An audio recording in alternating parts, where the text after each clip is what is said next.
कुर्बानी एक वर्ड है जिसको हम सैक्रिफाइस, वो सैक्रिफाइस करना है उनको। आपको अपनी कोई अजीज चीज कुर्बान करना और दूसरा लोगों में बांटना। तो आज के दौर में अगर आप बाजार से 2 बकरे खरीद लाए और आपको उससे कोई लेना देना नहीं है, तो वो कुर्बानी कहाँ हुई? और ये सोचने की बात है, एक कॉमन सेंस। हर आदमी अगर अपने जो आदमी कुर्बानी करता है, हर आदमी अपने दिल से पूछे कि किसी और की जान लेने से उसको कैसे सवाब मिल जाएगा। आप जान किसी और की ले रहे हो, आप कुर्बान उसको कर रहे हो, तो आपको पुण्य कैसे मिलेगा भाई? ये कॉमन सेंस है। You celebrate Bakri Eid, which favors killing of goats, I mean as a means of festival. मुसलमान को नॉनवेज खाना फर्ज नहीं है, लेकिन क्योंकि अल्लाह सुब्हाना व तआला ने हमें इजाज़त दी है, कुरान मजीद में लिखा है सूरह माइदा सूरा नंबर 5 आयत नंबर 1 में कि वो जानवर जो आपके लिए हलाल है 4 पाँव के, जो आपके लिए हलाल है उसको आप खा सकते हैं। लिखा है सूरह नहल में सूरा नंबर 16 आयत नंबर 5 में भी कि वो जानवर जो आपके लिए हलाल है उसका गोश्त आप खा सकते हैं। ये लिखा है सूरह मोमिनून में सूरा नंबर 23 आयत नंबर 18 में भी। कई जगह लिखा है कि आप हलाल जानवर का गोश्त खा सकते हैं। जब कुरान मजीद में हमारे खालिक, हमारा रब, हमारा अल्लाह सुब्हाना व तआला परमिशन देता है तो हम क्यों ना खाएं। आज की साइंस ये कहती है कि वेजिटेबल्स में टोटल प्रोटीन नहीं है। हमारा जो जिस्म है, इंसानी जिस्म, इसके अंदर 8 अमाइनो एसिड्स नहीं बनते। 8 अमाइनो एसिड्स बाहर के फूड, बाहर के खाने में आना ज़रूरी है। कोई भी वेजिटेबल दुनिया में नहीं है जिसमें सारे 8 अमाइनो एसिड मौजूद है। लेकिन नॉनवेज फूड में अल्हम्दुलिल्लाह सुम्मा अल्हम्दुलिल्लाह कई नॉनवेज फूड में सारे अमाइनो एसिड जो जिस्म नहीं पैदा करता है, इसे कहते इसेंशियल अमाइनो एसिड मौजूद है। इसे कहते हैं टोटल प्रोटीन। आज की साइंस ये कहती है कि non veg food is nutritious, it is full of protein. और हम जब तहकीक करते हैं तो हमें पता चलता है कि जब हम हर्बीवोरस एनिमल को देखते हैं, गाय, भेड़, बकरी, ये सिर्फ वेजिटेबल्स खाते हैं, सिर्फ घास फूस खाते हैं। जब इनकी दांत को हम देखते हैं, इनके दांत दे आर फ्लैट टीथ, इनके चपटे दांत है। ये सिर्फ भाजी खा सकते, गोश्त खा ही नहीं सकते। जब हम मांसाहारी जानवर को देखते हैं, शेर, शेर बब्बर, चीता, हम देखते हैं इनके दांत को जब देखते हैं, इनके दांत नोकीले हैं, कैनाइन टीथ। ये सिर्फ गोश्त खा सकते, भाजी पाला नहीं खा सकते।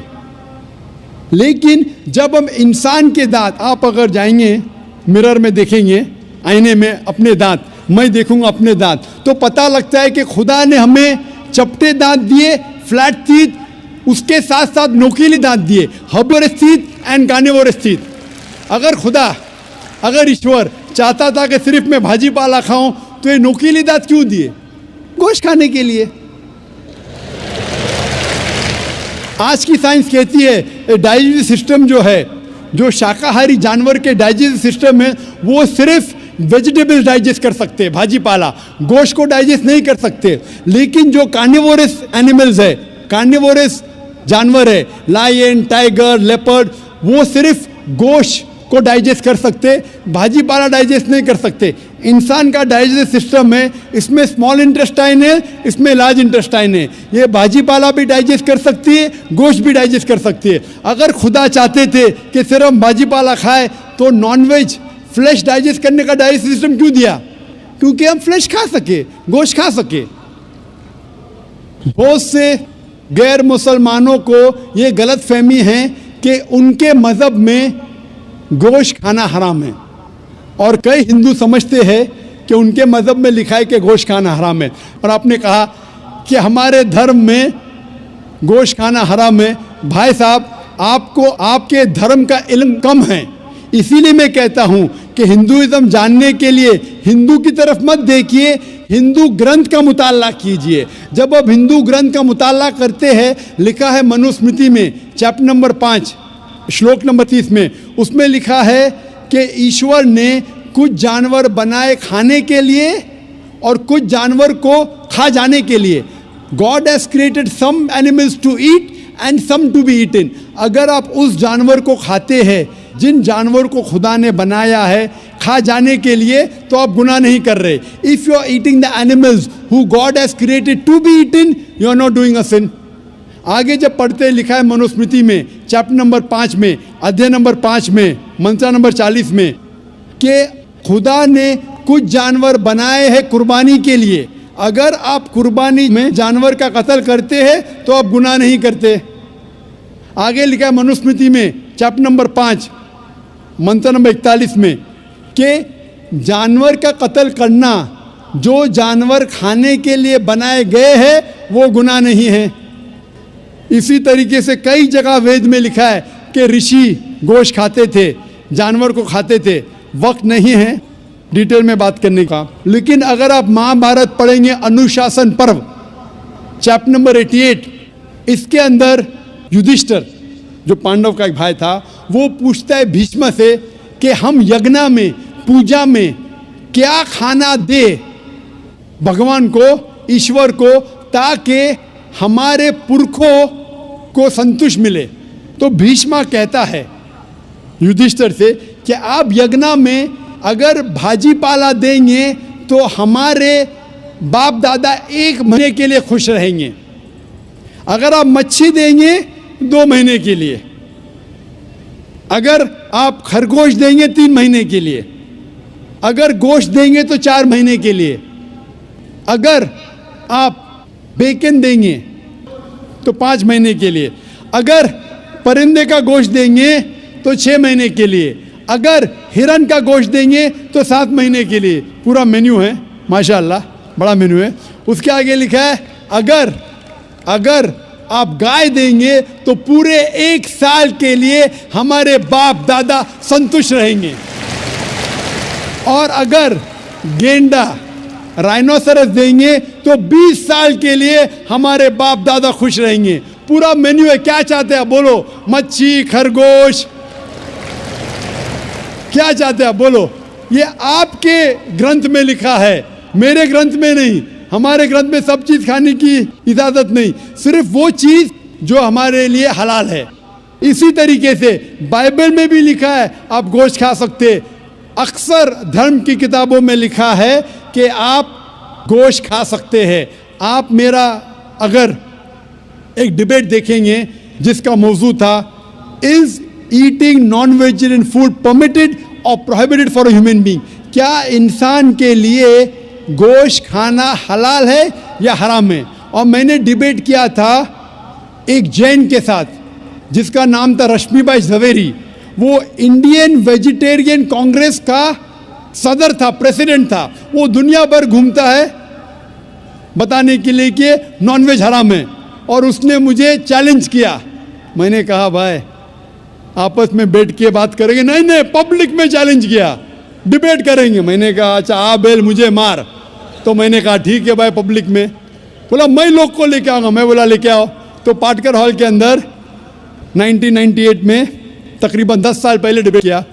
वो देखेंगे सारी डिटेल्स है। लेकिन हिंदू मज़हब की किताब में ये लिखने के बाद कि गोश्त खा सकते, फिर भी कुछ हिंदू शाकाहारी क्यों हैं, वेजिटेरियन क्यों है? क्योंकि वो मुतासिर हो रहे थे बाकी फ़लसफ़े के साथ जिसमें कहा गया है नॉन वायलेंस। और कुछ जैन मानते कि ईटिंग नॉन वेज इज़ हराम, इज़ प्रोहिबिटेड।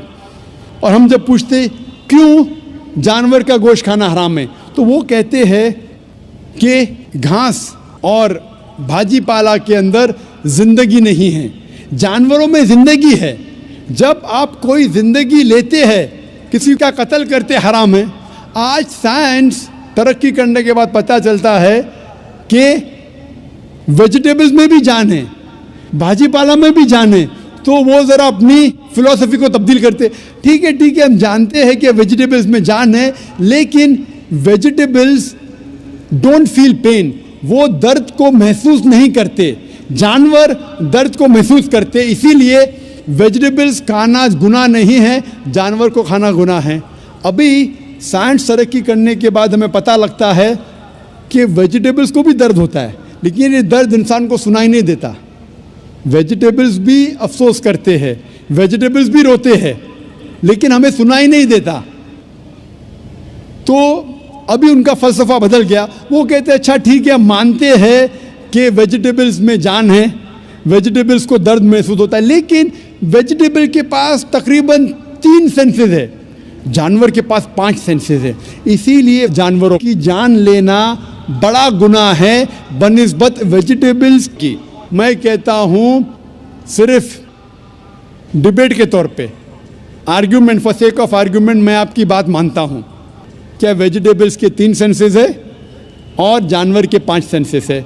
मैं उस शख्स से सवाल करता हूँ कि मान लो आपका छोटा भाई गूंगा और बहरा पैदा होता है, वो सुन नहीं सकता है, बोल नहीं सकता। जब वो बड़ा होता है तो एक इंसान आपके छोटे भाई का कत्ल करता है, क्या आप जाके जज से कहेंगे मी लॉर्ड इस कातिल को कम सजा दो क्योंकि मेरे भाई के पास 2 सेंसेस कम थे, वो सुन भी नहीं सकता था, बोल भी नहीं सकता था? आप उल्टा कहेंगे मी लॉर्ड जज इस कातिल को डबल पनिशमेंट दो, डबल सजा दो, वो तो मेरा भाई मासूम था, बेचारा सुन भी नहीं सकता था और बोल भी नहीं सकता था। इस्लाम में 2 सेंसेस कम या ज़्यादा के वजह से कोई खाना हराम या हलाल नहीं होता है। जो चीज़ आपके लिए तैयब है वो आप खा सकते हैं। इसी तरीके से कई वजह। लेकिन अगर कोई नॉन मुस्लिम मुझसे ये कहता है कि मैं वेजिटेरियन हूँ, मुझे कोई गिला शिकवा नहीं, आपको नॉनवेज पसंद नहीं है आप मत खाइए, लेकिन कोई नॉन मुस्लिम, कोई गैर मुसलमान, कोई हिंदू मुझसे कहता है कि आप जानवरों का कत्ल करते हैं वो गुनाह है, तो मैं उनसे कहता हूँ इस बात को मैं तस्लीम नहीं करता हूँ। आप अगर गोश्त नहीं खाना चाहते हैं मैं आपसे खुश हूँ। अगर हिंदुस्तान में सब गैर मुस्लिम गोश्त खाने लगेंगे तो गोश्त का भाव बढ़ जाएगा। तो मुझे कोई गिला शिकवा नहीं अगर गैर मुस्लिम गोश्त नहीं खाते, लेकिन अगर मुझसे कहते हैं कि गोश्त खाना गुनाह है तो मैं ये जवाब देता हूँ। अभी आपको संतुष्ट हो चुका होगा कि साइंस के मुताबिक, आपके मज़हब की किताब के मुताबिक, कुरान के मुताबिक गोश्त खाने की इजाज़त है सारे इंसान को। Hope the answers the question.